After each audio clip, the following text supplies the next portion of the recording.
Imagine a world where everyone knew their place. A world where power wasn't just something you earned, but something you were born into. This might sound like something out of a fantasy novel, but it was the reality for many ancient societies. Today, we're going to explore how these complex societal hierarchies emerged, how they shaped the course of history, and how, in many ways, they still influence us today. Let's start at the beginning. Early human societies were pretty straightforward. People lived in small groups, everyone knew each other, and survival was the main goal. Decisions were made collectively, and leadership, if you could call it that, was temporary and based on skill and necessity. In these tight-knit communities, there was little room or need for rigid hierarchies. But things began to change when humans discovered agriculture. Farming allowed communities to grow larger, more stable, and more complex. Suddenly, there was more food, which meant more people, and with more people came new challenges. How do you organize a community that's no longer just a handful of families? Who decides how resources are distributed? And who gets to call the shots? This is where we start to see the first seeds of hierarchy being planted. As communities grew, some individuals or groups began to accumulate more resources than others. Maybe it was the person who owned the most fertile land, or the one who had the knowledge to store grain through a harsh winter. These people started to wield more influence, and over time, that influence turned into power. As villages grew into towns, and towns into cities, this power became more formalized. The people at the top needed a way to maintain their status and control the growing population. This led to the creation of laws, institutions, and ultimately, a structured society where everyone had a specific role to play. Take ancient Mesopotamia, for example. It's one of the earliest known civilizations where we see a clear societal hierarchy. The king, believed to be chosen by the gods, was at the top, followed by priests, scribes, and soldiers. At the bottom were the farmers, artisans, and slaves. This wasn't just about who had the most wealth. It was about control, belief systems, and the idea that some people were simply born to rule while others were born to serve. Religion played a huge role in cementing these hierarchies. Many early societies believed that their leaders were either gods themselves or were divinely appointed. This belief made it easier for those at the top to justify their position and for those at the bottom to accept it. After all, if the gods wanted it that way, who were they to argue? Now, let's take a look at ancient Egypt. Here, the pharaoh was seen as a living god, the ultimate authority on earth. Below him were the nobles and priests, who helped maintain the religious and social order. The vast majority of people were farmers, laborers, and slaves, whose work supported the entire structure. The pyramids, those incredible feats of engineering, are a perfect example of how societal hierarchies operated. They were built by thousands of workers, most of whom were low in the social order, all to honor the pharaohs who sat at the very top. This wasn't just about building monuments. It was about reinforcing the idea that the pharaohs were all-powerful and that everyone else had a role to play in maintaining that power. But Egypt wasn't the only place where complex hierarchies took root. In ancient India, the caste system emerged as a way to organize society. It was a rigid structure, with the Brahmins or priests at the top, followed by the Kshatriyas, warriors and rulers, the Vaishyas, merchants and landowners, and the Shudras, servants and laborers. Below even this were the Dalits, the untouchables, who were outside the caste system altogether. What's fascinating and tragic about the caste system is how deeply it was embedded into every aspect of life. Your caste determined your occupation, your social interactions, even who you could marry. And while the caste system has evolved and changed over time, its echoes can still be felt in parts of Indian society today. Across the world in ancient China, we see yet another example of a complex hierarchy. Here, the emperor was seen as the son of heaven, ruling by divine right. Below him were the nobles and scholars, who helped govern the vast empire. The majority of the population were peasants, whose labor supported the entire system. But what's interesting about China is the concept of the mandate of heaven, which said that a ruler's power wasn't absolute.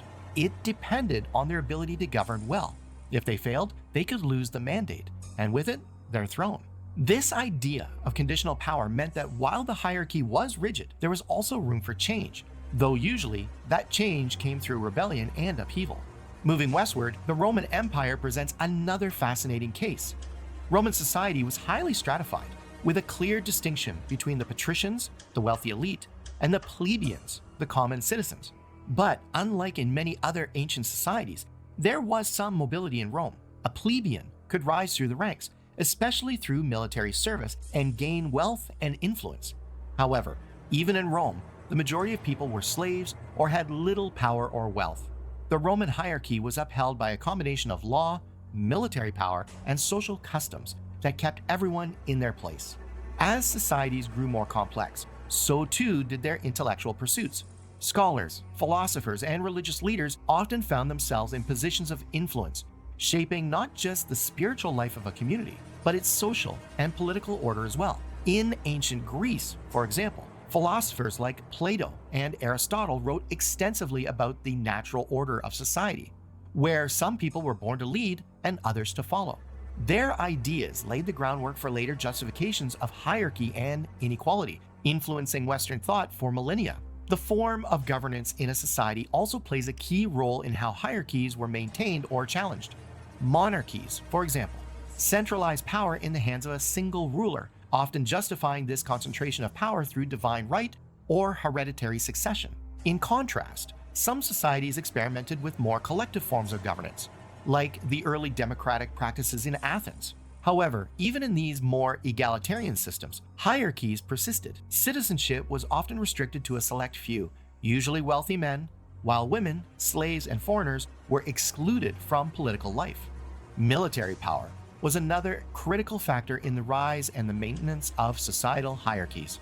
In many ancient civilizations, the military was not just a tool for defense, but a means of enforcing internal order and expanding the ruler's power. The Roman legions, for example, were instrumental in both the conquest of new territories and the suppression of dissent within the empire. Military service could offer a path to social mobility for some, but it also reinforced the idea that those who wielded the sword had the right to rule. Conquest and colonization further complicated the social hierarchies within ancient societies. When one civilization conquered another, the conquerors often imposed their own social structures on the defeated population. This led to a blending of cultures, but also to new forms of oppression and inequality. The conquerors typically placed themselves at the top of the hierarchy, relegating the native population to lower statuses. This pattern can be seen throughout history, from the Roman Empire's expansion across Europe and North Africa to the European colonization of the Americas centuries later. Education, or lack thereof, was another tool used to perpetuate societal hierarchies. In many ancient societies, education was reserved for the elite. The knowledge of reading, writing, and mathematics was a privilege that conferred power, allowing those who possessed it to control economic and political affairs. In contrast, the lower classes were often kept illiterate and uneducated, ensuring that they remained dependent on the ruling elite for their livelihood and leadership.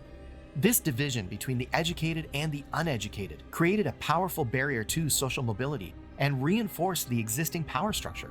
Art and culture also played a significant role in reflecting and reinforcing social hierarchies. The grand monuments, palaces, and temples of ancient civilizations weren't just architectural marvels. They were symbols of power and authority. The depiction of kings, gods, and heroes in art and literature celebrated the might and wisdom of the ruling classes while often portraying the common people as mere supporters or background figures. This cultural narrative helped to legitimize the existing social order and make it seem natural and unchangeable. What's truly remarkable is how these ancient hierarchies adapted and survived through the ages. Even as societies evolved and new forms of government emerged, the basic principles of hierarchy remained. So, what does all that mean for us today? These ancient hierarchies may seem distant, but their influence is still felt. Many of our modern institutions, governments, and even social structures have roots in these early systems. The idea that some people are naturally fit to lead, while others are destined to follow, is a concept that has persisted throughout history, often justifying inequality and power imbalances. But as societies have evolved, so too have our ideas about hierarchy and power. Today, many people challenge the idea that some are born to lead while others are born to serve. We strive for equality, democracy, and human rights. Yet the legacy of these ancient hierarchies linger in the way we think about power, leadership, and social roles. After all, history isn't just about where we've been, it's about where we're going. And in that journey, we all have a role to play.